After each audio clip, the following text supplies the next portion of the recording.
The Machine Stops by E. M. Forster. Part 1. The Airship. Imagine, if you can, a small room, hexagonal in shape, like the cell of a bee. It is lighted neither by window nor by lamp, and yet it is filled with a soft radiance. There are no apertures for ventilation, yet the air is fresh. There are no musical instruments, and yet, at the moment that my meditation opens, this room is throbbing with melodious sounds. An armchair is in the centre, by its side a reading desk. That is all the furniture. And in the armchair there sits a swaddled lump of flesh, a woman about 5 feet high, with a face as white as a fungus. It is to her that the little room belongs. An electric bell rang. The woman touched a switch, and the music was silent. I suppose I must see who it is, she thought, and set her chair in motion. The chair, like the music, was worked by machinery, and it rolled her to the other side of the room, where the bell still rang importunately. "Who is it?" she called. Her voice was irritable, for she had been interrupted often since the music began. She knew several thousand people. In certain directions, human intercourse had advanced enormously, but when she listened into the receiver, her white face wrinkled into smiles, and she said, "Very well, let us talk. I will isolate myself. I do not expect anything important will happen for the next 5 minutes, for I can give you fully 5 minutes, Kuno. Then I must deliver my lecture on music during the Australian period." She touched the isolation knob so that no one else could speak to her. Then she touched the lighting apparatus, and the little room was plunged into darkness. "Be quick," she called, her irritation returning. "Be quick, Kuno, for I am in the dark wasting my time." But it was fully 15 seconds before the round plate that she held in her hands began to glow. A faint blue light shot across it, darkening to purple, and presently she could see the image of her son, who lived on the other side of the earth, and he could see her. "Kuno, how slow you are." He smiled gravely. "I really believe you enjoy dawdling." "I have called you before, Mother, but you were always busy or isolated. I have something particular to say." "What is it, dearest boy? Be quick. Why could you not send it by pneumatic post?" "Because I prefer saying such a thing. I want—" "Well?" "I want you to come and see me." Vashti watched his face in the blue plate. "But I can see you," she exclaimed. "What more do you want?" "I want to see you not through the machine," said Kuno. "I want to speak to you not through the wearisome machine." "Oh, hush," said his mother, vaguely shocked. "You mustn't say anything against the machine." "Why not?" "One mustn't."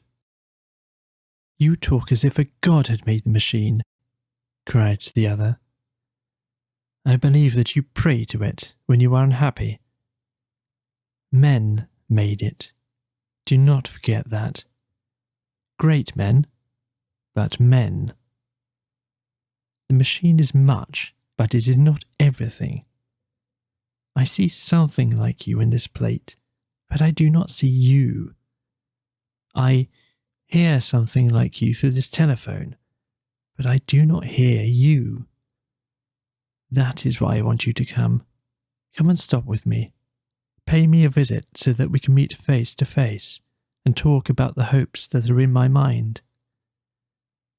She replied that she could scarcely spare the time for a visit. The airship barely takes 2 days to fly between me and you. I dislike airships. Why? I dislike seeing the horrible brown earth and the sea and the stars when it is dark. I get no ideas in an airship. I do not get them anywhere else. What kind of ideas can the air give you? He paused for an instant. Do you not know 4 big stars that form an oblong, and 3 stars close together in the middle of the oblong, and hanging from these stars 3 other stars? No, I do not. I dislike the stars. But did they give you an idea? How interesting. Tell me. I had an idea that they were like a man. I do not understand. The 4 big stars are the man's shoulders and his knees. The 3 stars in the middle are like the belts that men wore once, and the 3 stars hanging are like a sword. A sword? Men carried swords about with them to kill animals and other men. It does not strike me as a very good idea, but it is certainly original. When did it come to you first? In the airship. He broke off, and she fancied that he looked sad, but she could not be sure, for the machine did not transmit nuances of expression. It only gave a general idea of people, an idea that was good enough for all practical purposes, Vashti thought. The imponderable bloom, declared by a discredited philosophy to be the actual essence of intercourse, was rightly ignored by the machine, just as the imponderable bloom of the grape was ignored by the manufacturers of artificial fruit. Something good enough has long since been accepted by our race. The truth is, he continued, that I want to see these stars again. They are curious stars. I want to see them not from the airship, but from the surface of the earth, as our ancestors did thousands of years ago. I want to visit the surface of the earth. She was shocked again.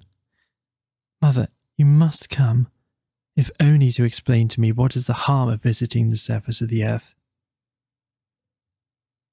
No harm, she replied, controlling herself. But no advantage. The surface of the earth is only dust and mud. No life remains on it. And you would need a respirator, or the cold of the outer air would kill you. One dies immediately in the outer air. I know, of course I shall take all precautions. And besides... Well? She considered, and chose her words with care. Her son had a queer temper, and she wished to dissuade him from the expedition. It is contrary to the spirit of the age, she asserted. Do you mean by that contrary to the machine? In a sense, but... His image in the blue plate faded. Oh no. He had isolated himself. For a moment, Vashti felt lonely. Then she generated the light, and the sight of her room, flooded with radiance and studded with electric buttons, revived her. There were buttons and switches everywhere. Buttons to call for food, for music, for clothing.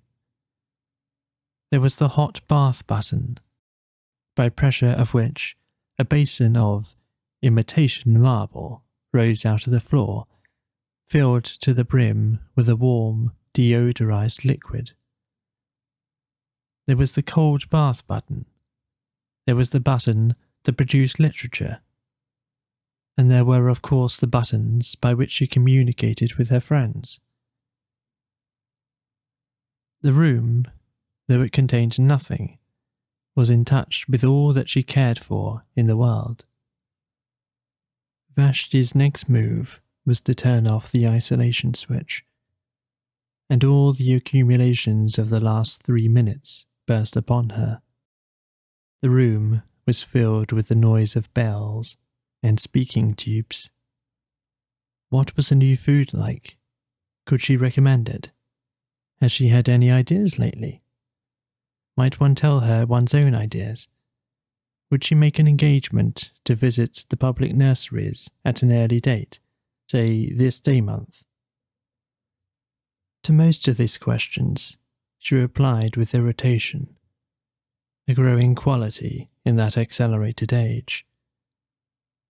She said that the new food was horrible, that she could not visit the public nurseries through pressive engagements, that she had no ideas of her own, but had just been told one, that 4 stars and 3 in the middle were like a man. She doubted that there was much in it. Then she switched off her correspondence, for it was time to deliver her lecture on Australian music.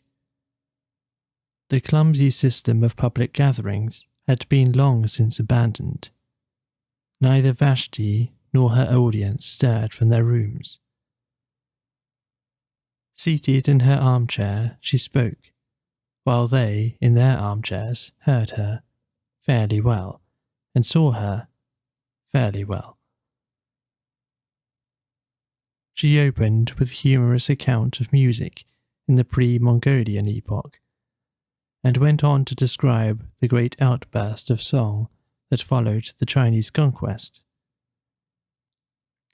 Remote and primeval as were the methods of Yi Sun So and the Brisbane school, she yet felt, she said, that study of them might repay the musician of today. They had freshness. They had, above all, ideas. Her lecture, which lasted 10 minutes, was well received, and at its conclusion, she and many of her audience listened to a lecture on the sea. There were ideas to be got from the sea. The speaker had donned a respirator and visited it lately. Then she fed, talked to many friends, had a bath, talked again, and summoned her bed. The bed was not to her liking. It was too large, and she had a feeling for a small bed.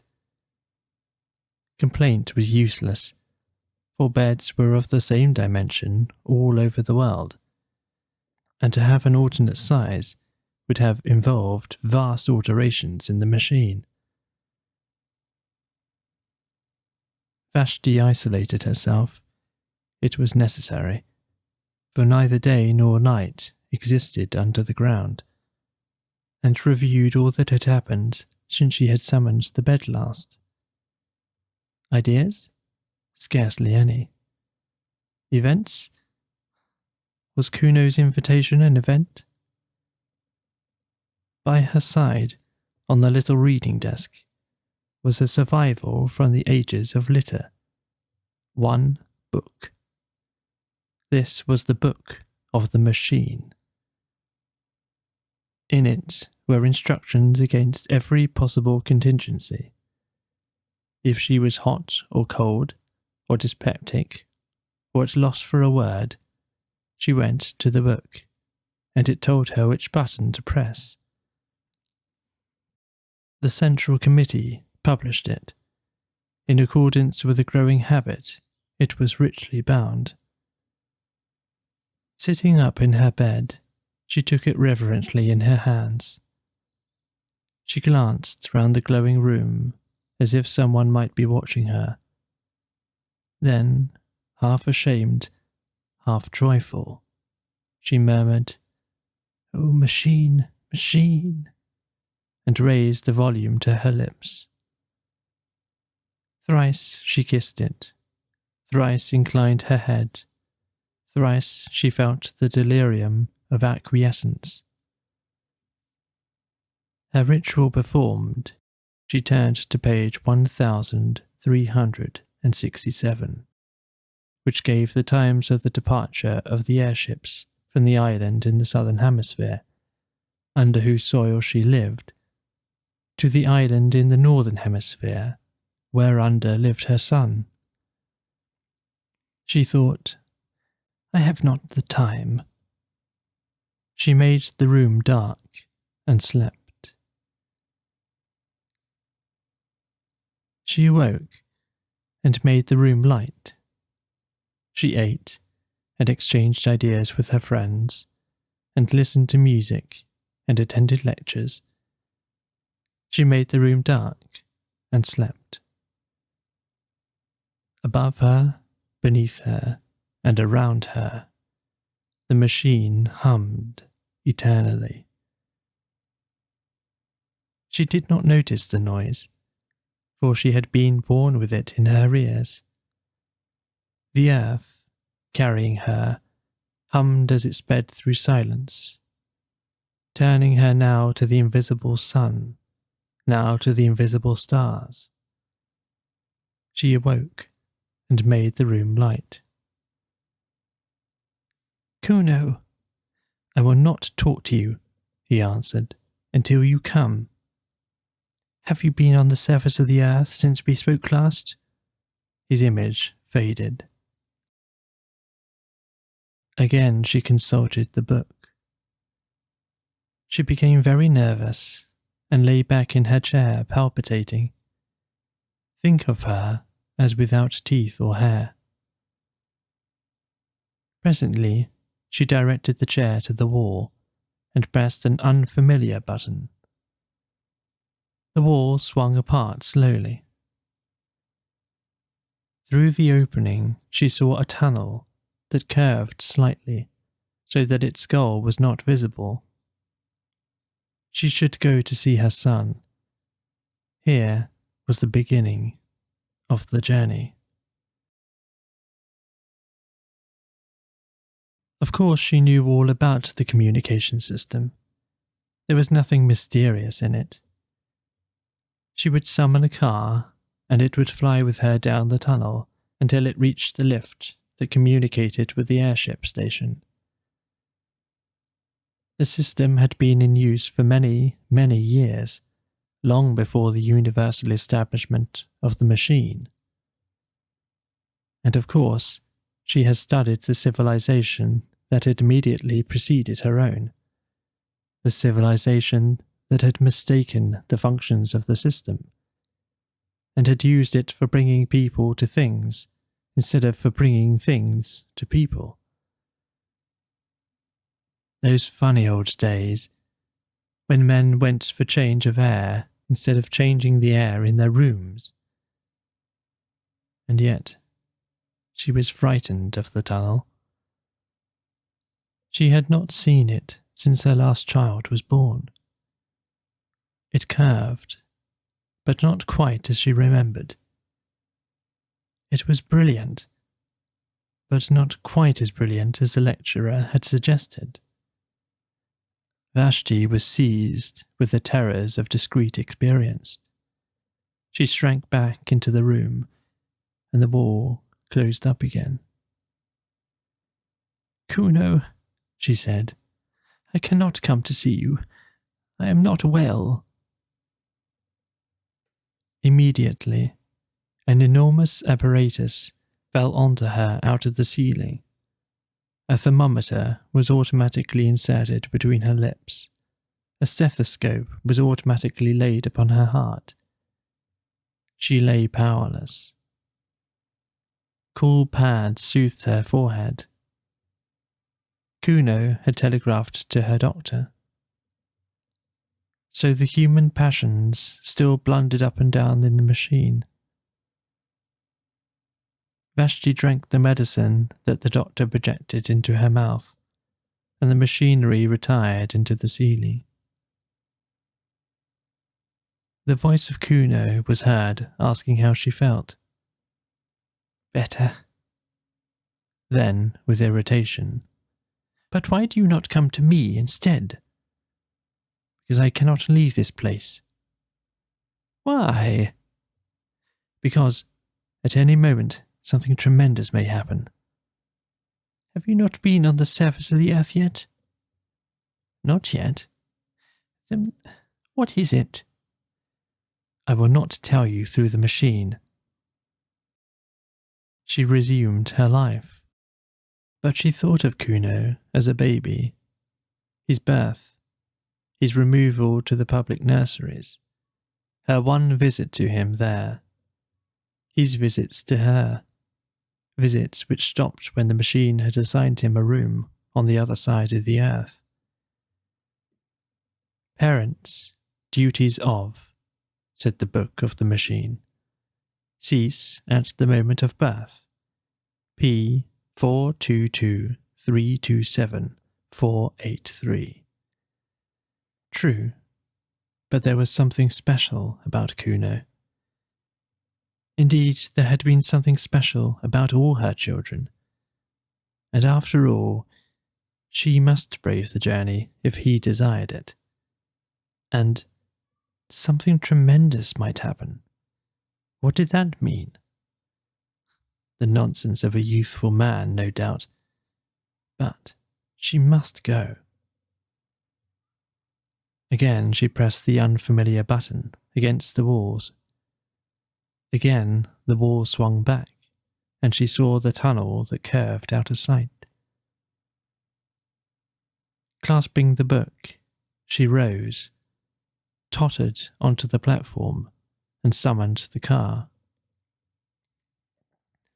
Her room closed behind her. The journey to the northern hemisphere had begun. Of course, it was perfectly easy. The car approached, and in it she found armchairs exactly like her own. When she signalled, it stopped, and she tottered into the lift. One other passenger was in the lift. The first fellow creature she had seen face to face for months. Few travelled in these days, for, thanks to the advance of science, the earth was exactly alike all over. Rapid intercourse, from which the previous civilization had hoped so much, had ended by defeating itself. What was the good of going to Beijing when it was just like Shrewsbury? Why return to Shrewsbury when it would be just like Beijing? Men seldom moved their bodies. All unrest was concentrated in the soul. The airship service was a relic from the former age. It was kept up because it was easier to keep it up than to stop it or to diminish it, but it now far exceeded the wants of the population. Vessel after vessel would rise from the vomitories of Rye or of Christchurch. I use the antique names. Would sail into the crowded sky and would draw up at the wharfs of the south, empty. So nicely adjusted was the system, so independent of meteorology that the sky, whether calm or cloudy, resembled a vast kaleidoscope whereon the same patterns periodically recurred. The ship on which Vashti sailed started now at sunset, now at dawn, but always, as it passed above France, it would neighbour the ship that served between Helsinki and Brazil. And every third time it surmounted the Alps, the fleet of Palermo would cross its track behind.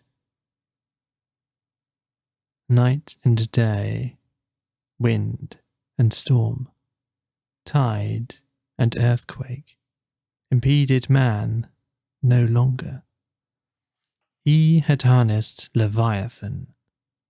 All the old literature, with its praise of nature and its fear of nature, rang false as the prattle of a child. Yet, as Vashti saw the vast flank of the ship, stained with exposure to the outer air, a horror of direct experience returned. It was not quite like the airship in the cinematophote. For one thing, it smelled. Not strongly or unpleasantly, but it did smell, and with her eyes shut, she should have known that a new thing was close to her. Then she had to walk to it from the lift, had to submit to glances from the other passengers. The man in front dropped his book. No great matter, but it disquieted them all. In the rooms, if the book was dropped, the floor raised it mechanically. But the gangway to the airship was not so prepared, and the sacred volume lay motionless. They stopped. The thing was unforeseen, and the man, instead of picking up his property, felt the muscles of his arm to see how they failed him. Then someone actually said, with direct utterance, "We shall be late," and they trooped on board, Vashti treading on the pages as she did so. Inside, her anxiety increased. The arrangements were so old-fashioned and rough. There was even a female attendant, to whom she would have to announce her wants during the voyage. Of course, a revolving platform ran the length of the boat, but she was expected to walk from it to her cabin. Some cabins were better than others, and she did not get the best. She thought the attendant had been unfair, and spasms of rage shook her. The glass valves had closed. She could not go back. She saw, at the end of the vestibule, the lift in which she had ascended, going quietly up and down, empty. Beneath those corridors of shining tiles were rooms, tier below tier, reaching far into the earth. And in each room there sat a human being, eating, or sleeping, or producing ideas. And buried deep in the hive was her own room. Vashti was afraid. "Oh, machine," she murmured, and caressed her book, and was comforted. Then the sides of the vestibule seemed to melt together, as do the passages that we see in our dreams. The lift vanished. The book that had been dropped slid to the left and vanished. Polished tiles rushed by like a stream of water. There was a slight jar, and the airship, issuing from its tunnel, soared above the waters of a tropical ocean. It was night. For a moment, she saw the coast of Sumatra, edged by the phosphorescence of waves and crowned by lighthouses, still sending forth their disregarded beams. These also vanished, and only the stars distracted her. They were not motionless, but swayed to and fro above her head, thronging out of one skylight into another, as if the universe, and not the airship, was careening. And, as often happens on clear nights, they seemed now to be in perspective, now on a plane, now piled tier beyond tier into the infinite heavens, now concealing infinity, a roof limiting forever the visions of men. In either case, they seemed intolerable. "Are we going to travel in the dark?" called the passengers angrily, and the attendant, who had been careless, generated the light and pulled down the blinds of pliable metal. When the airships had been built, the desire to look direct at things still lingered in the world. Hence, the extraordinary number of skylights and windows, and the proportionate discomfort to those who were civilized and refined. Even in Vashti's cabin, one star peeped through a flaw in the blind, and after a few hours' uneasy slumber, she was disturbed by an unfamiliar glow, which was the dawn. Quick as the ship had swept westwards, the earth had rolled eastwards quicker still, and had dragged back Vashti and her companions towards the sun. Science could prolong the night, but only for a little, and those high hopes of neutralizing the earth's diurnal revolution had passed, together with hopes that were possibly higher. To keep pace with the sun, or even to outstrip it, had been the aim of the civilization preceding this. Racing aeroplanes had been built for the purpose, capable of enormous speed, and steered by the greatest intellects of the epoch. Round the globe they went, round and round, westward, westward, round and round, amidst humanity's applause. In vain. The globe went eastwards quicker still. Horrible accidents occurred, and the committee of the machine, at the time rising into prominence, declared the pursuit illegal, unmechanical, and punishable by homelessness. Of homelessness, more will be said later. Doubtless, the committee was right. Yet, the attempt to defeat the sun aroused the last common interest that our race experienced about the heavenly bodies, or indeed about anything. It was the last time that men were compacted by thinking of a power outside the world. The sun had conquered, yet it was the end of his spiritual domain. Dawn, midday, twilight, the zodiacal path, touched neither men's lives nor their hearts, and science retreated into the ground to concentrate herself upon problems that she was certain of solving. So when Vashti found her cabin invaded by a rosy finger of light, she was annoyed and tried to adjust the blind. but the blind flew up altogether, and she saw through the skylight small pink clouds swaying against a background of blue, and as the sun crept higher, its radiance entered direct, brimming down the wall like a golden sea.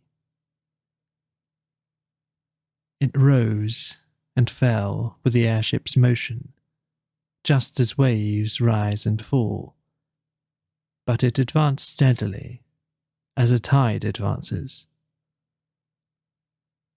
Unless she was careful, it would strike her face. A spasm of horror shook her, and she rang for the attendant. The attendant too was horrified, but she could do nothing. It was not her place to mend the blind. She could only suggest that the lady should change her cabin, which she accordingly prepared to do. People were almost exactly alike all over the world, but the attendant of the airship, perhaps owing to her exceptional duties, had grown a little out of the common. She had often to address passengers with direct speech, and this had given her a certain roughness and originality of manner. When Vashti swerved away from the sunbeams with a cry, she behaved barbarically, and she put out her hand to steady her. "How dare you!" exclaimed the passenger. "You forget yourself." The woman was confused, and apologized for not having let her fall. People never touched one another. The custom had become obsolete, owing to the machine. "Where are we now?" asked Vashti haughtily. "We are over Asia," said the attendant, anxious to be polite. "Asia? You must excuse my common way of speaking. I have got into the habit of calling places over which I pass by their unmechanical names." "Oh, I remember Asia. The Mongols came from it. Beneath us, in the open air, stood a city that was once called Simla. Have you ever heard of the Mongols and of the Brisbane School?" "No." "Brisbane also stood in the open air." "Those mountains to the right. Let me show you them." She pushed back a metal blind. The main chain of the Himalayas was revealed. They were once called the roof of the world, those mountains. What a foolish name. You must remember that, before the dawn of civilization, they seemed to be an impenetrable wall that touched the stars. It was supposed that no one but the gods could exist above their summits. How we have advanced, thanks to the machine. How we have advanced, thanks to the machine, said Vashti. How we have advanced, thanks to the machine, echoed the passenger who had dropped his book the night before and who was standing in the passage. "And that white stuff in the cracks? What is it?" "I have forgotten its name." "Cover the window, please. These mountains give me no ideas." The northern aspect of the Himalayas was in deep snow. No. The northern aspect of the Himalayas was in deep shadow. On the Indian slope, the sun had just prevailed. The forests had been destroyed during the literature epoch for the purpose of making newspaper pulp, but the snows were awakening to their morning glory, and the clouds still hung on the breasts of Kanchenjunga. Of Kanchenjunga,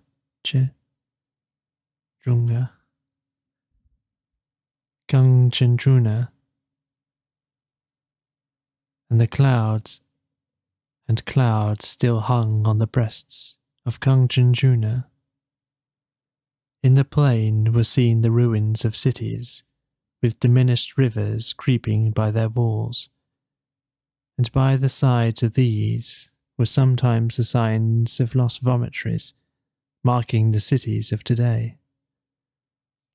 Over the whole prospect, airships rushed, crossing and intercrossing with incredible aplomb, and rising nonchalantly when they desired to escape the perturbations of the lower atmosphere and to traverse the roof of the world.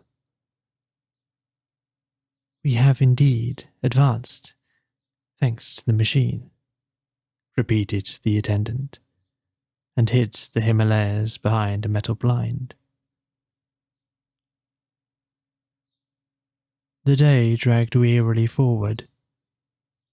The passengers sat each in his cabin, avoiding one another with an almost physical repulsion, and longing to be once more under the surface of the earth.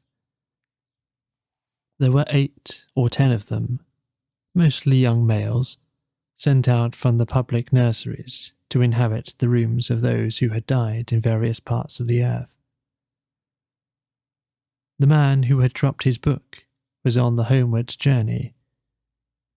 He had been sent to Sumatra for the purpose of propagating the race. Vashti alone was travelling by her private will. At midday, she took a second glance at the earth. The airship was crossing another range of mountains, but she could see little owing to clouds. Masses of black rock hovered below her and merged indistinctly into grey. Their shapes were fantastic. One of them resembled a prostrate man. "No ideas here," murmured Vashti, and hid the Caucasus behind a metal blind. In the evening she looked again. They were crossing a golden sea, in which lay many small islands and one peninsula. She repeated, "No ideas here," and hid Greece behind a metal blind.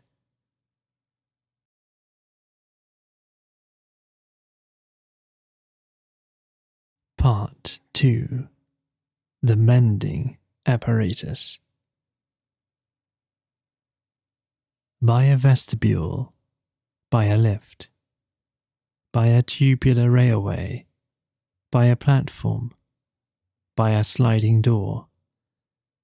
By reversing all the steps of her departure, did Vashti arrive at her son's room, which exactly resembled her own. She might well declare that the visit was superfluous. The buttons, the knobs, the reading desk with the book, the temperature, the atmosphere, the illumination, all were exactly the same. And if Kuno himself, flesh of her blood, stood close behind her at last, what profit was there in that? She was too well bred to shake him by the hand. Averting her eyes, she spoke as follows. "Here I am. I have had the most terrible journey, and greatly retarded the development of my soul. It is not worth it, Kuno, it is not worth it. My time is too precious. The sunlight almost touched me, and I have met with the rudest people. I can only stop a few minutes. Say what you want to say, and then I must return." "I have been threatened with homelessness," said Kuno. She looked at him now.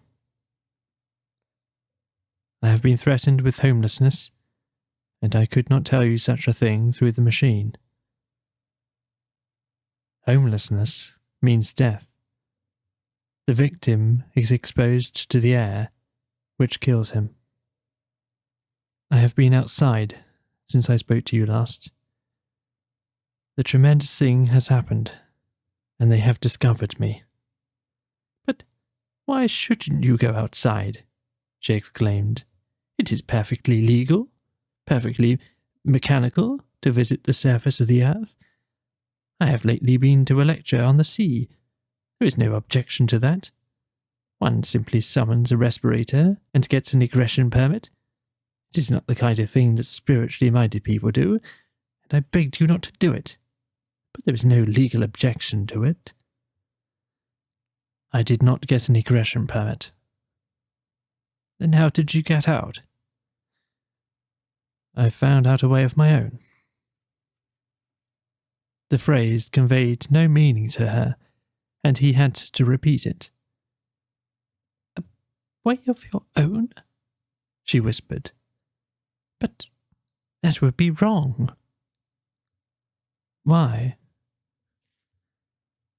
The question shocked her beyond measure.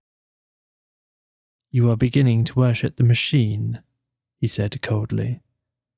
You think it irreligious of me to have found out a way of my own. It was just what the committee thought when they threatened me with homelessness. At this, she grew angry. I worship nothing, she cried. I am most advanced. I don't think you irreligious, for there is no such thing as a religion left. All the fear and the superstition that existed once have been destroyed by the machine. I only meant that to find out a way of your own was... Besides, there is no new way out. So it is always supposed. Except through the vomitories, for which one must have an egression permit, it is impossible to get out. The book says so. Well, the book's wrong, for I have been out on my feet. For Kuno was possessed of a certain physical strength. By these days, it was a demerit to be muscular. Each infant was examined at birth, and all who promised undue strength were destroyed. Humanitarians may protest, but it would be no true kindness to let an athlete live. He would never have been happy in that state of life to which the machine had called him. He would have yearned for trees to climb, rivers to bathe in, meadows and hills against which he might measure his body. Man must be adapted to his surroundings, must he not? In the dawn of the world, our weakly must be exposed on Mount Taygetus. In its twilight, our strong will suffer euthanasia. That the machine may progress. That the machine may progress. That the machine may progress. Eternally. You know that we have lost the sense of space. We say, space is annihilated. But we have annihilated not space, but the sense thereof. We have lost a part of ourselves. I determined to recover it, and I began by walking up and down the platform of the railway outside my room. Up and down until I was tired, and so did recapture the meaning of near and far. Near is a place to which I can get quickly on my feet, not a place to which the train or the airship will take me quickly. Far is a place to which I cannot get quickly on my feet. The vomitory is far, though I could be there in 38 seconds by summoning the train. Man is the measure. That was my first lesson. Man's feet are the measure for distance. His hands are the measure for ownership. His body is the measure for all that is lovable and desirable and strong. Then I went further. It was then that I called to you for the first time, and you would not come. This city, as you know, is built deep beneath the surface of the earth, with only the vomitories protruding. Having paced a platform outside my own room, I took the lift to the next platform, and paced that also. and so each in turn, until I came to the topmost, above which begins the earth. All the platforms were exactly alike, and all that I gained by visiting them was to develop my sense of space and my muscles. I think I should have been content with this. It's not a little thing. But as I walked and brooded, it occurred to me that our cities had been built in the days when men still breathed the outer air, and that there had been ventilation shafts for the workmen. I could think of nothing but these ventilation shafts. Had they been destroyed by all the food tubes and the medicine tubes and the music tubes that the machine has evolved lately? Or did traces of them remain? One thing was certain. If I came upon them anywhere, it would be in the railway tunnels of the topmost story. Everywhere else, all space was accounted for. I am telling my story quickly, but don't think that I was not a coward, or that your answers never depressed me. It is not the proper thing. It is not mechanical. It is not decent to walk along a railway tunnel. I did not fear that I might tread upon a live rail and be killed. I feared something far more intangible, doing what was not contemplated by the machine. Then I said to myself, man is the measure. And I went. And after many visits, I found an opening. The tunnels, of course, were lighted. Everything is lighted. Artificial light. Darkness is the exception. So when I saw a black gap in the tiles, I knew that it was an exception and rejoiced. I put in my arm. I could put in no more at first, and waved it around and around in ecstasy. I loosened another tile and put in my head and shouted into the darkness, I am coming. I shall do it yet. And my voice reverberated down endless passages. I seemed to hear the spirits of those dead workmen who had returned each evening to the starlight and to their wives, and all the generations who had lived in the open air called back to me, you will do it yet. You are coming. He paused, and absurd as he was, his last words moved her. For Kuno had lately asked to be a father, and his request had been refused by the committee. His was not a type that the machine desired to hand on. Then a train passed. It brushed by me, but I thrust my head and arms into the hole. I had done enough for one day, so I crawled back to the platform, went down in the lift, and summoned my bed. What dreams! And again I called you, and again you refused. She shook her head and said, Don't talk of these terrible things. You make me miserable. You were throwing civilization away. But I had got back the sense of space, and a man cannot rest then. I determined to get in at the hole and climb the shaft, and so I exercised my arms.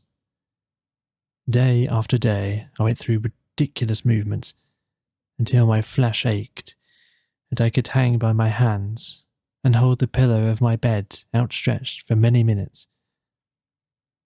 Then I summoned a respirator and started.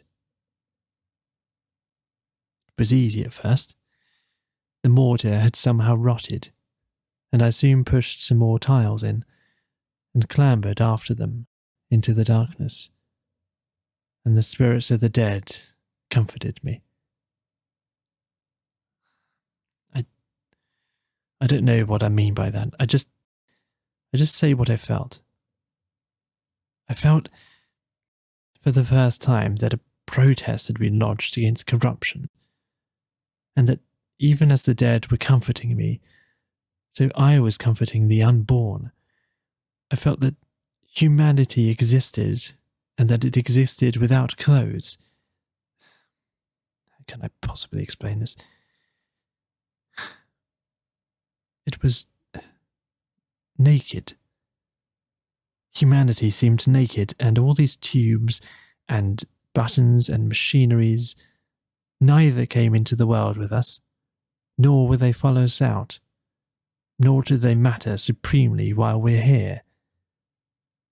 Had I been strong, I would have torn off every garment I had and gone out into the air unswaddled. But this is not for me, nor perhaps for my generation.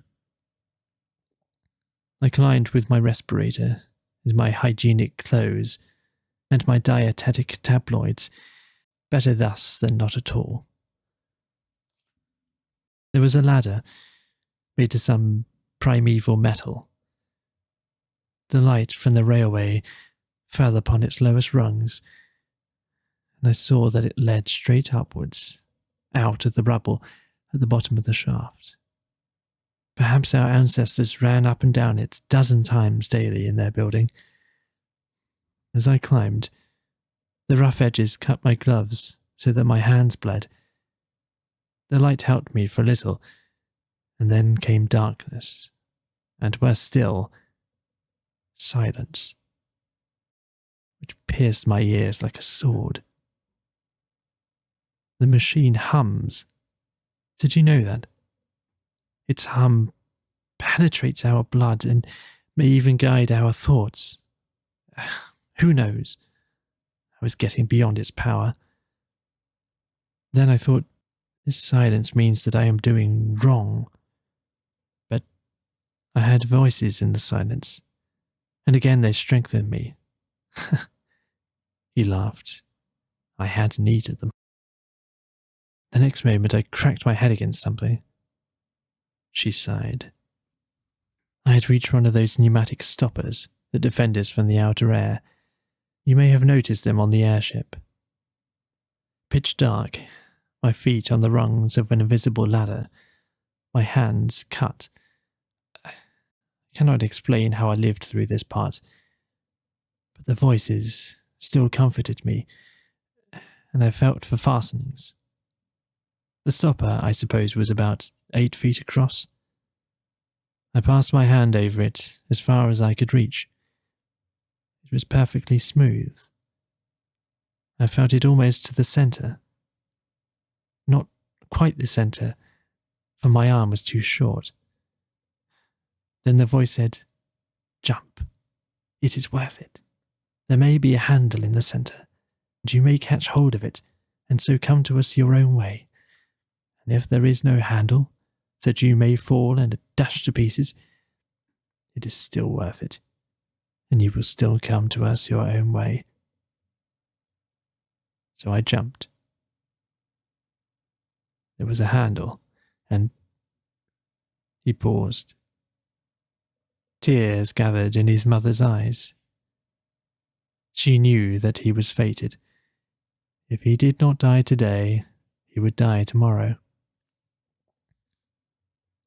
There was not room for such a person in the world, and with her pity, disgust mingled. She was ashamed at having borne such a son, she who had always been so respectable and so full of ideas. Was he really the little boy to whom she had taught the use of his stops and buttons, and to whom she had given his first lessons in the book? The very hair that disfigured his lip showed that he was reverting to some savage type.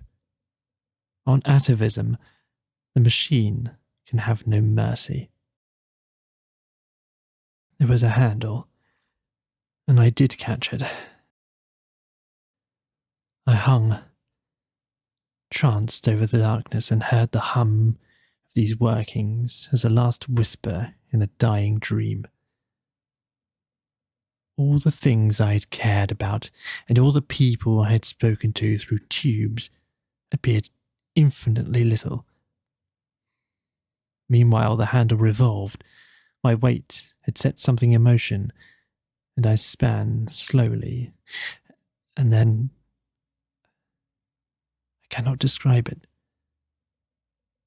I was lying with my face to the sunshine. Blood poured from my nose and ears, and I heard a tremendous roaring. The stopper, with me clinging to it, had simply been blown out of the earth, and the air that we make down here was escaping through the vent into the air above, burst up like a fountain. I crawled back to it, for the upper air hurt, and, as it were, I took great sips from the edge. My respirator had flown goodness knows where. My clothes were torn. I just lay there with my lips close to the hole, and I sipped until the bleeding stopped. I can imagine nothing so curious. This hollow in the grass, I will speak of it in a minute. The sun shining into it, not brilliantly, but through marbled clouds. The peace, the nonchalance, the sense of space and brushing my cheek, the roaring fountain of our artificial air. Soon I espied my respirator, bobbing up and down in the current high above my head. And higher still were many airships, but no one ever looks out of airships. And in my case, they could not have picked me up. There I was, stranded. The sun shone a little way down the shaft and revealed the topmost rung of the ladder, but it was hopeless trying to reach it. I should either have been tossed up again by the escape, or else fallen in and died. I could only lie on the grass, sipping, and from time to time glancing around me. I knew that I was in Wessex, for I had taken care to go to a lecture on the subject before starting. Wessex lies above the room in which we are talking now. It was once an important state. Its kings held all the southern coast, from Andredswald to Cornwall, while the Wansdyke protected them on the north, running over the high ground. The lecturer was only concerned with the rise of Wessex, though I do not know how long it remained an international power, nor would the knowledge have assisted me. To tell the truth, I could do nothing but laugh during this part. There was I, with a pneumatic stopper by my side and a respirator bobbing over my head. Imprisoned, all three of us, in a grass-grown hollow that was edged with fern. Then he grew grave again. Lucky for me it was a hollow, for the air began to fall back into it, and to fill it as water fills a bowl. I could crawl about. Presently I stood. I breathed a mixture, in which the air that hurts predominated wherever I tried to climb the trees. This was not so bad. I had not lost my tabloids, and remained ridiculously cheerful. And as for the machine, I forgot about it altogether. My one aim now was to get to the top, where the ferns were, and to view whatever objects lay beyond. I rushed the slope. The new air was still too bitter for me, and I came rolling back after a momentary vision of something grey. The sun grew very feeble, and I remembered that he was in Scorpio. I had been to a lecture on that too.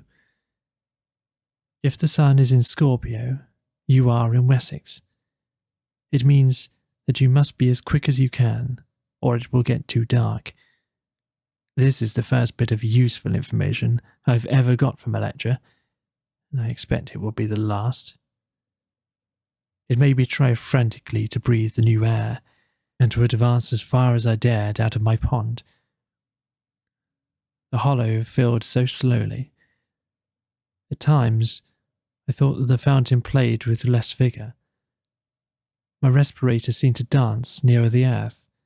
The roar was descending. He broke off. I don't think this is interesting to you. The rest will interest you even less.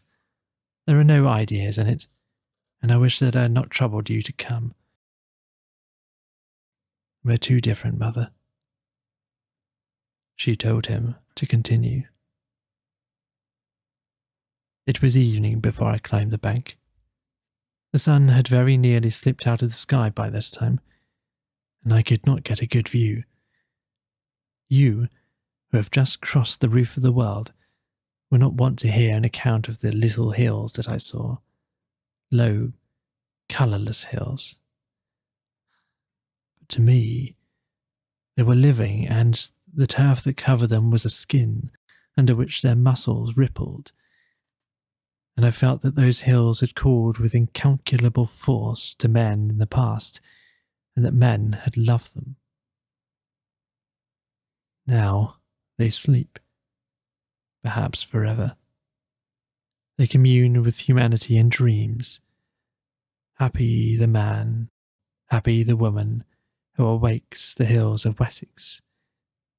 Although they sleep, they will never die.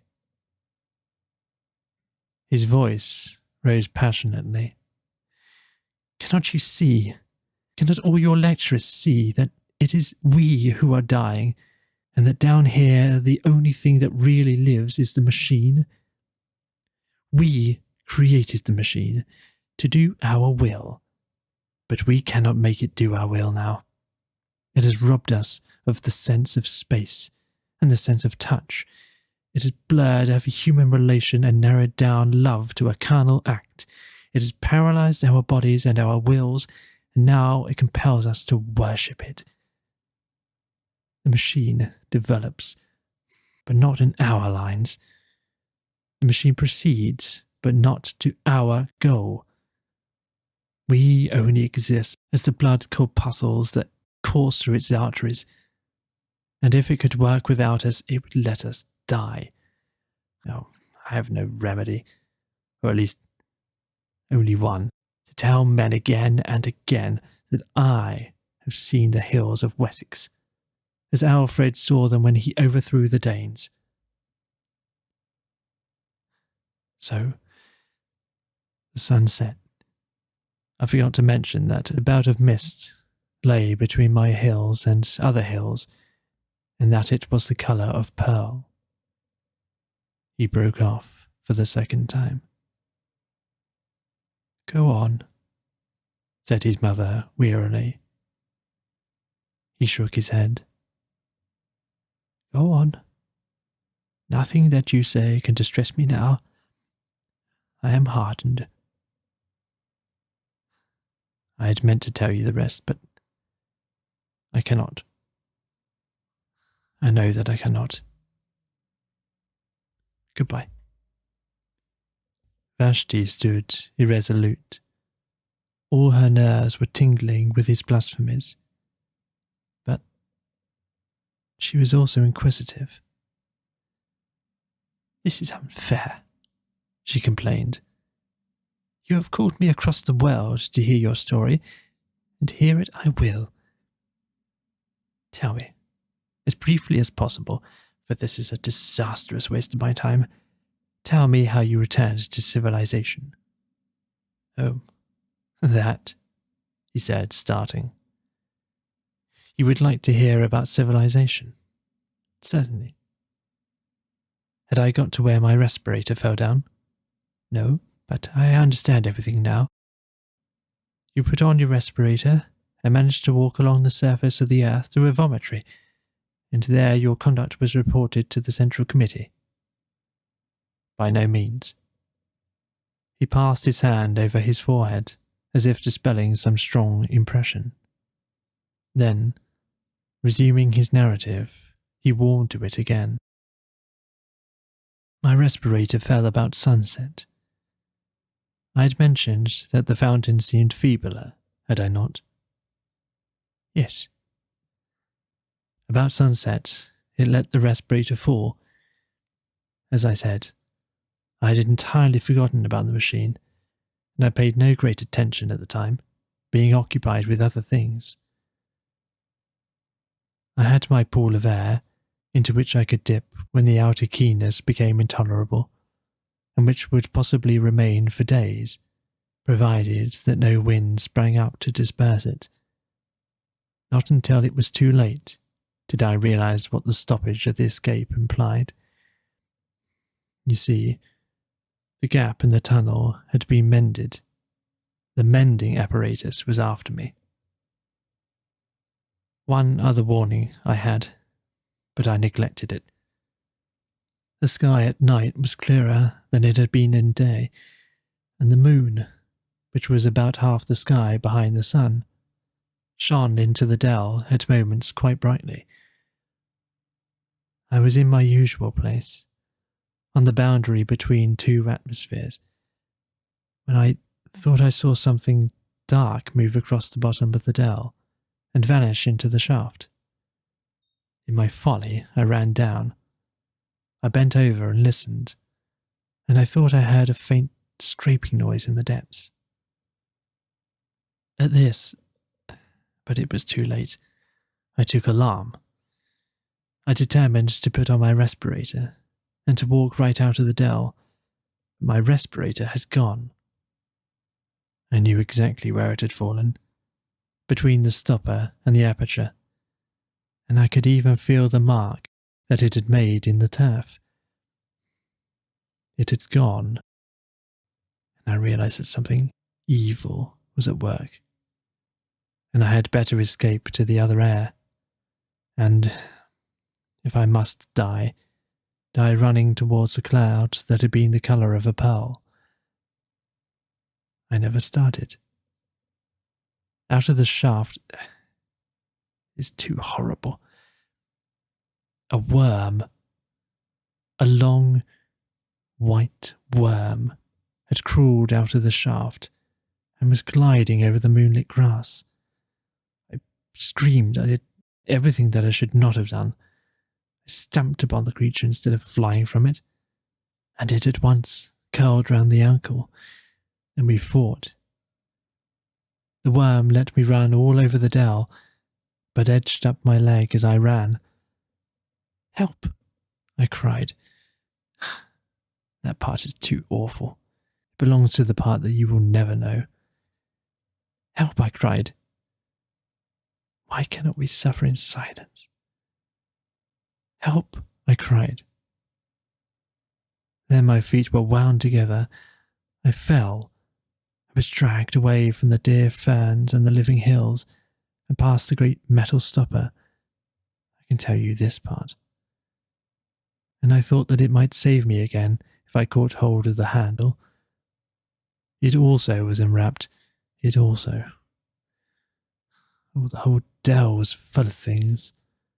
They were searching in it all directions. They were denuding it. And all the white snouts of others peeped out of the hole, ready if needed. Everything that could be moved they brought. Brushwood, bundles of fern, everything. And down we all went, intertwined into hell. The last things that I saw, ere the stopper closed after us, were certain stars, and I felt that a man of my sort lived in the sky. For I did fight. I fought to the very end, and it was only my head hitting against the ladder that quieted me. I woke up in this room. The worms had vanished. I was surrounded by artificial air, artificial light, artificial peace. And my friends were calling to me down speaking tubes to know whether I had come across any new ideas lately. Here, his story ended. Discussion of it was impossible, and Vashti turned to go. "It will end in hopelessness," she said quietly. "I wish it would." retorted Kuno. Machine has been most merciful. I prefer the mercy of God. By that superstitious phrase, do you mean that you could live in the outer air? Yes. Have you ever seen, round the vomitories, the bones of those who were extruded after the Great Rebellion? Yes. They were left where they perished for our edification. A few crawled away, but they perished too. Who can doubt it? And so with the homeless of our own day, the surface of the earth supports life no longer. Indeed. Ferns and a little grass may survive, but all higher forms have perished. Has any airship detected them? No. Has any lecturer dealt with them? No. Then why this obstinacy? Because I have seen them, he exploded. Seen what? Because I have seen her in the twilight. Because she came to my help when I called. Because she, too, was entangled by the worms. And luckier than I, was killed by one of them piercing her throat. He was mad. Vashti departed, nor, in the troubles that followed, did she ever see his face again.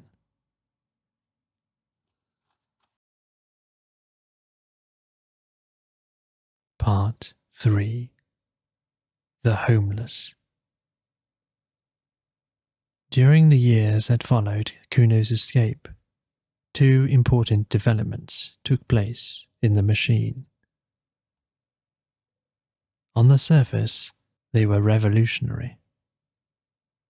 But in either case, men's minds had been prepared beforehand, and they did but express tendencies that were latent already.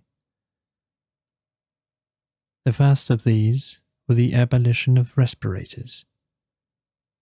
Advanced thinkers, like Vashti, had always held it foolish to visit the surface of the earth. Airships might be necessary, but what was the good of going out for mere curiosity and crawling along for a mile or two in a terrestrial motor? The habit was vulgar, and perhaps faintly improper. It was unproductive of ideas and had no connection with the habits that really mattered. So respirators were abolished, and with them, of course, the terrestrial motors.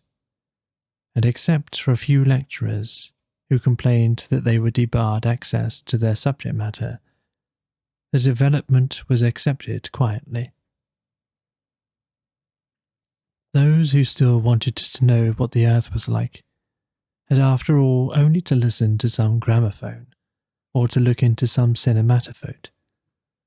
And even the lecturers acquiesced when they found that the lecture on the sea was none the less stimulating when compiled out of other lectures that had already been delivered on the same subject. Beware of first-hand ideas, exclaimed one of the most advanced of them. First-hand ideas do not really exist. They are but the physical impressions produced by love and fear, and on this gross foundation, who could erect a philosophy? Let your ideas be second-hand, and if possible, 10th hand, for then they will be far removed from that disturbing element, direct observation. Do not learn anything about this subject of mine, the French Revolution. Learn instead what I think that Inishiman thought, Urizen thought, Gutch thought, Ho Young thought, Jibo Singh thought, Lafcadio Hearn thought, Carlyle thought, Mirabeau said about the French Revolution.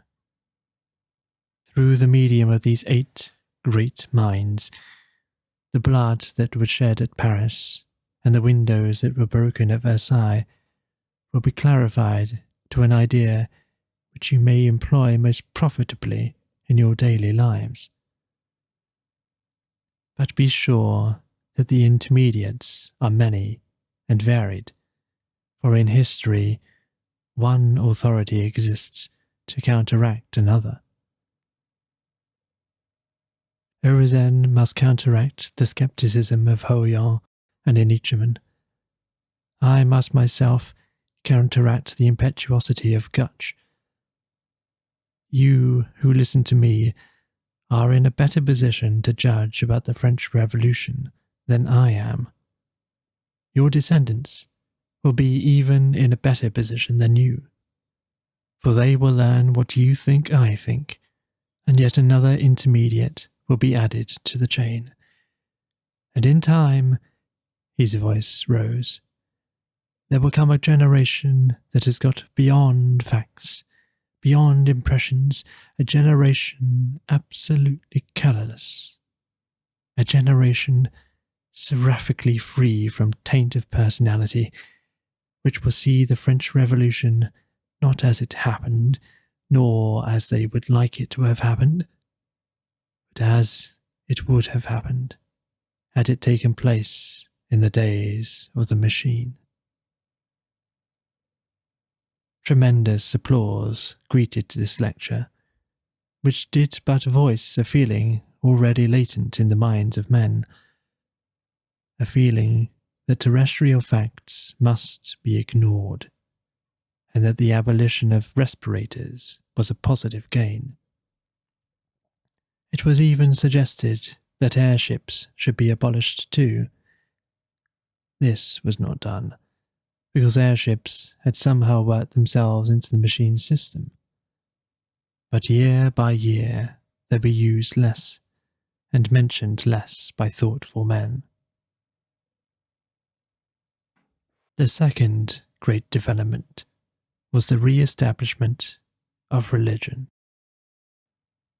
This too had been voiced in the celebrated lecture.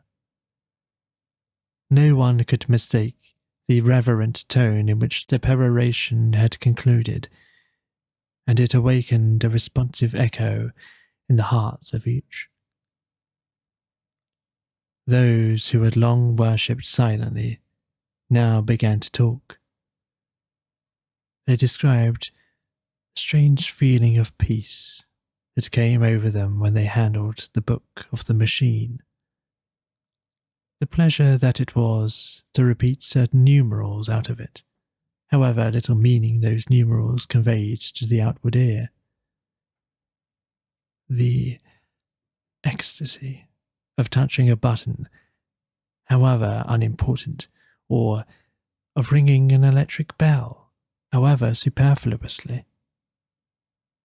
The machine, they exclaimed, feeds us, and clothes us and houses us. Through it we speak to one another, through it we see one another, in it we have our being. The machine is the friend of ideas and the enemy of superstition. The machine is omnipotent, eternal, blessed is the machine. And before long, this allocution was printed off on the first page of the book, and in subsequent editions the ritual swelled into a complicated system of praise and prayer. The word religion was sedulously avoided, and in theory the machine was still the creation and the implement of man, but in practice all, save a few retrogrades, worshipped it as divine. Nor was it worshipped in unity. One believer would be chiefly impressed by the blue optic plates through which he saw other believers, another by the mending apparatus which sinful Kuno had compared to worms, another by the lifts, another by the book. and each would pray to this or to that and ask it to intercede for him with the machine as a whole. Persecution, that was also present. It did not break out for reasons that will be set forward shortly, but it was latent, and all who did not accept the minimum known as undenominational mechanism lived in danger of homelessness, which means death, as we know. To attribute these two great developments to the Central Committee is to take a very narrow view of civilization. The Central Committee announced the developments, it is true, but they were no more the cause of them than were the kings of the imperialistic period the cause of war. Rather did they yield to some invisible pressure, which came no one knew whither, and which, when gratified, was succeeded by some new pressure equally invincible. To such a state of affairs, it is convenient to give the name of progress. No one confessed the machine was out of hand. Year by year it was served with increased efficiency and decreased intelligence. The better a man knew his own duties upon it, the less he understood the duties of his neighbour. And in all the world there was not one who understood the monster as a whole. Those master brains had perished. They had left full directions, it is true, and their successors had each of them mastered a portion of those directions. But humanity, in its desire for comfort, had overreached itself. It had exploited the riches of nature too far. Quietly and complacently, it was sinking into decadence, and progress had come to mean the progress of the machine. As for Vashti, her life went peacefully forward until the final disaster. She made her room dark and slept. She awoke and made the room light. She lectured and attended lectures. She exchanged ideas with her innumerable friends and believed she was growing more spiritual. At times, a friend was granted euthanasia and left his or her room for the homelessness that is beyond all human conception. Vashti did not much mind. After an unsuccessful lecture, she would sometimes ask for euthanasia herself, but the death rate was not permitted to exceed the birth rate, and the machine had hitherto refused it to her. The troubles began quietly, long before she was conscious of them. One day, she was astonished at receiving a message from her son. They never communicated, having nothing in common, and she had only heard indirectly that he was still alive and had been transferred from the northern hemisphere, where he had behaved so mischievously, to the southern, indeed, to a room not far from her own. Does he want me to visit him? She thought. Never again. Never. And I have not the time. No. It was madness of another kind. He refused to visualize his face upon the blue plate, and speaking out of the darkness with solemnity said, "The machine stops." What did you say? The machine is stopping. I know it. I know the signs. She burst into a peal of laughter. He heard her and was angry, and they spoke no more. Can you imagine anything more absurd? she cried to her friend. A man who was my son believes the machine is stopping. It would be impious if it was not mad. The machine is stopping? Her friend replied. What does that mean? The phrase conveys nothing to me. Nor me. He does not refer, I suppose, to the trouble there has been lately with the music? Oh, no, of course not. He does talk about music. Have you complained to the authorities? Yes, and they say it wants mending, and referred me to the committee of the mending apparatus. I complained of those curious gasping noises that disfigure the symphonies of the Brisbane score. They sound like someone in pain. The committee of the mending apparatus say that it shall be remedied shortly. Obscurely worried, she resumed her life. For one thing, the defect in the music irritated her. For another thing, she could not forget Kuno's speech. If he had known that the music was out of repair, he could not know it, for he detested music. If he had known that it was wrong, the machine stops, was exactly the venomous sort of remark he would have made. Of course, he had made it at a venture, but the coincidence annoyed her, and she spoke with some petulance to the committee of the mending apparatus. They replied, as before, that the defect would be set right shortly. Shortly? At once? She retorted. Why should I be worried by imperfect music? Things are always put right at once. If you do not mend it at once, I shall complain to the Central Committee. No personal complaints are received by the Central Committee, the committee of the mending apparatus replied.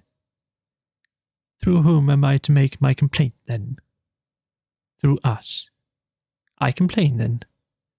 Your complaint shall be forwarded in its turn. Have others complained? This question was unmechanical, and the committee of the mending apparatus refused to answer it. It is too bad, she exclaimed to another of her friends, that there never was such an unfortunate woman as myself. I can never be sure of my music now. It gets worse and worse each time I summon it. I too have my troubles, the friend replied. Sometimes my ideas are interrupted by a slight jarring noise. What is it? I do not know whether it is inside my head or inside the wall. Complain in either case. I have complained, and my complaint will be forwarded in its turn to the Central Committee. Time passed, and they resented the effects no longer. The defects had not been remedied, but the human tissues in that latter day had become so subservient that they readily adapted themselves to every caprice of the machine. The sigh at the crisis of the Brisbane Symphony no longer irritated Vashti. She accepted it as part of the melody. The jarring noise, whether in the head or in the wall, was no longer resented by her friend.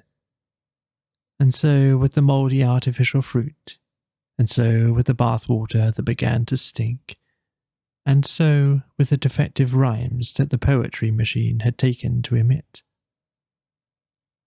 All were bitterly complained of at first, and then acquiesced in, and forgotten. Things went from bad to worse, unchallenged. It was otherwise with the failure of the sleeping apparatus. That was a more serious stoppage.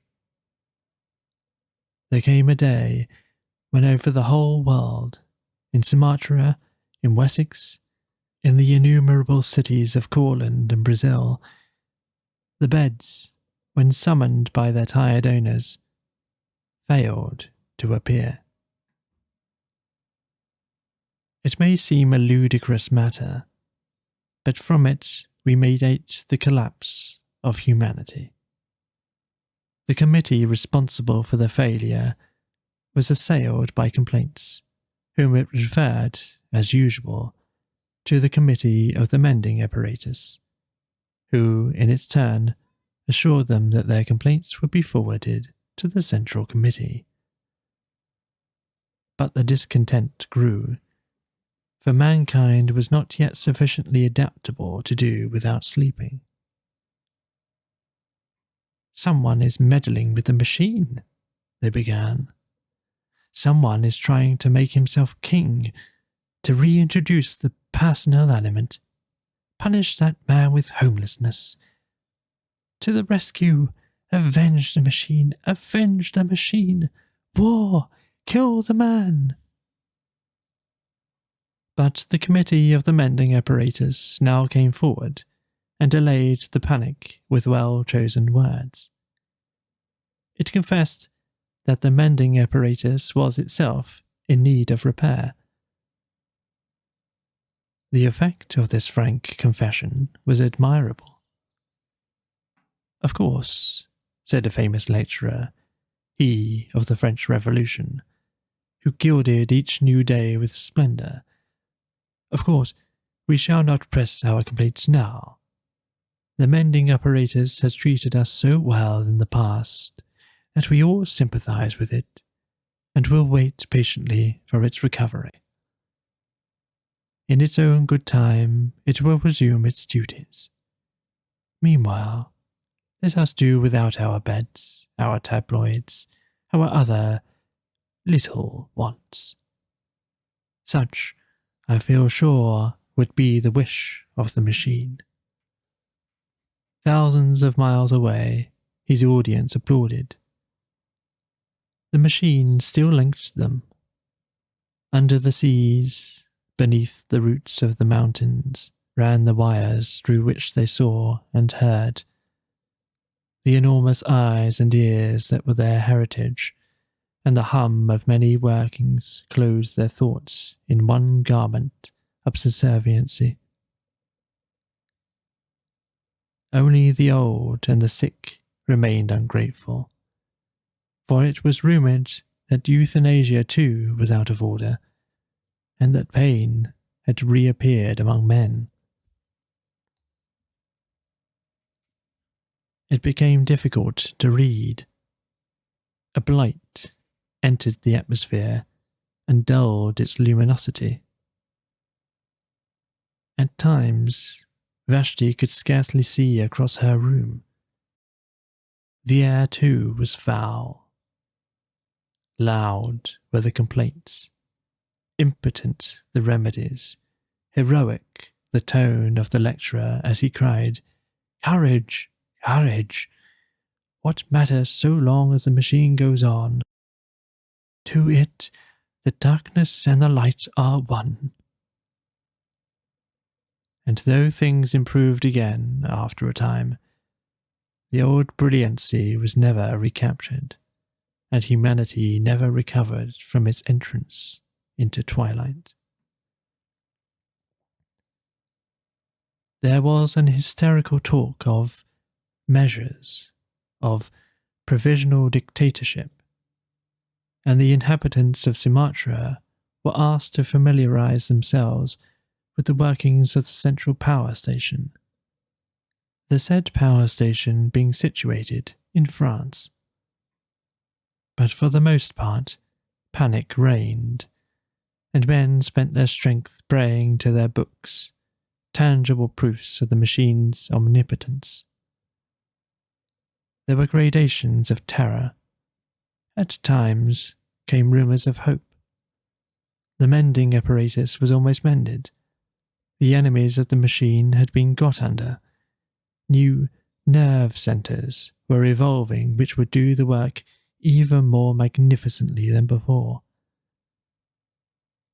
But there came a day, without the slightest warning, without any previous hint of feebleness, the entire communication system broke down, all over the world, and the world as they understood it, ended. Vashti was lecturing at the time, and her earlier remarks had been punctuated with applause. As she proceeded, the audience became silent, and at the conclusion there was no sound. Somewhat displeased, she called to a friend who was a specialist in sympathy. No sound. Doubtless the friend was sleeping, and so with the next friend whom she tried to summon, and so with the next, until she remembered Kuno's cryptic remark, "The machine stops." The phrase still conveyed nothing. If eternity was stopping, it would of course be set going shortly. For example, there was still a little light and air. The atmosphere had improved a few hours previously. There was still the book, and while there was the book, there was security. Then she broke down, for with the cessation of activity came an unexpected terror. Silence.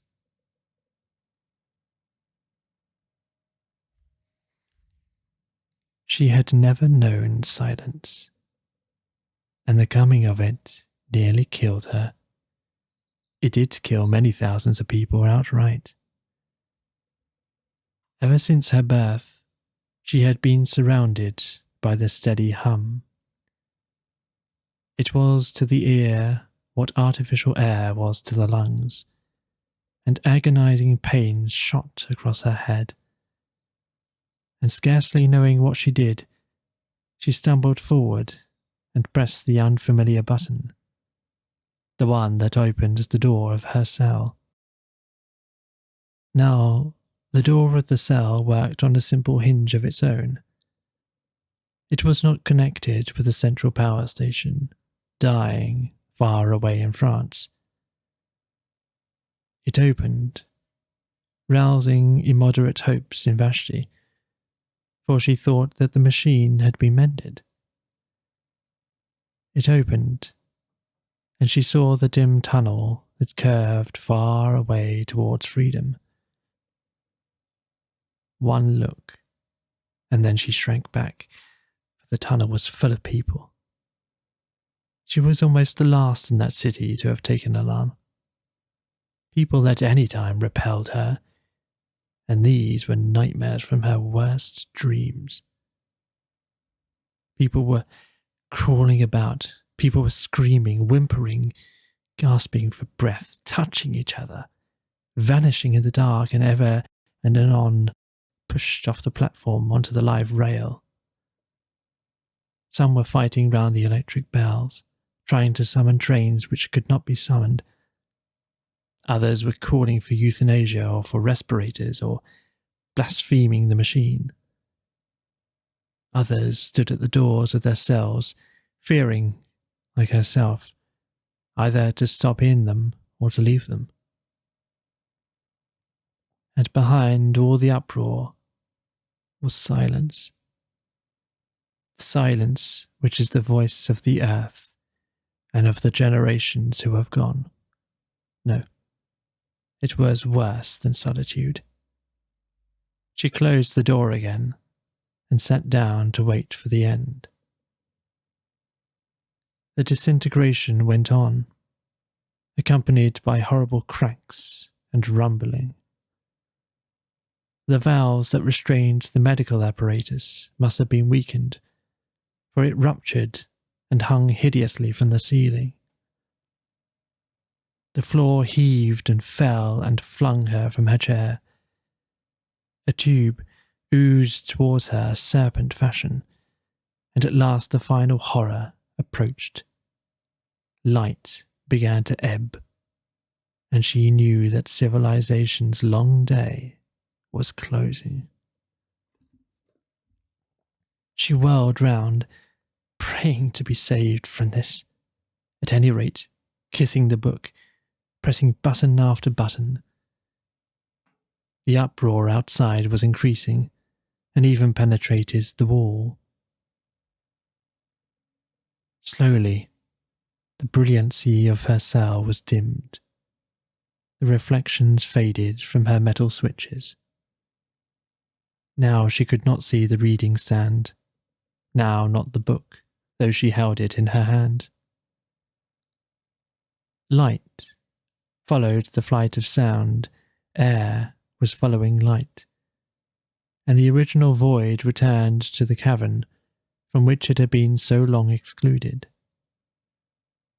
Vashti continued to whirl, like the devotees of an early religion, screaming, praying, striking at the buttons with bleeding hands. It was thus that she opened her prison and escaped. Escaped in the spirit. At least, so it seems to me, ere my meditation closes. That she escapes in the body, I cannot perceive that.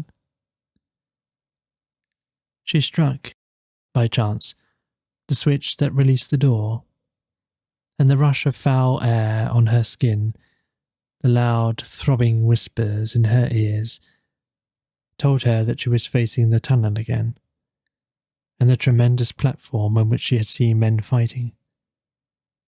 They were not fighting now. Only the whispers remained, and the little whimpering groans. They were dying by hundreds out in the dark. She burst into tears. Tears answered her. They wept for humanity, those two, not for themselves. They could not bear that this should be the end. As silence was completed, their hearts were opened, and they knew what had been important on the earth. Man, the flower of all flesh, the noblest of all creatures visible, man who had once made a god in his image and had mirrored his strength on the constellations, beautiful, naked man, was dying, strangled in the garments that he had woven. Century after century he had toiled, and here was his reward. Truly the garment had seemed heavenly at first, shot with the colours of culture, sewn with the threads of self-denial. And heavenly it had been, so long as it was a garment, and no more. So long as men could shed it at will, and live by the essence that is his soul, and the essence, equally divine, that is his body. The sin against the body. It was for that they wept in chief. The centuries of wrong against the muscles and the nerves, and those 5 portals by which we alone apprehend, glozing it over with talk of evolution, until the body was white pap, the home of ideas as colourless, last sloshy stirrings of a spirit that had grasped the stars. "Where are you?" she sobbed. His voice in the darkness said, "Here." "Is there any hope, Kuna?" "None for us." "Where are you?" She crawled towards him, over the bodies of the dead. His blood spurted over her hands. "Quicker," he gasped. "I am dying. But we touch, we talk, not through the machine." He kissed her. "We have come back to our own. We die, but we have recaptured life, as it was in Wessex, when Alfred overthrew the Danes. We know what they know outside, those who dwelt in the cloud that is the colour of a pearl. Kuno, is it true? Are there still men on the surface of the earth? Is this tunnel, this poisoned darkness, really not the end? He replied, I have seen them, spoken to them, loved them. They are hiding in the mist and the ferns until our civilization stops.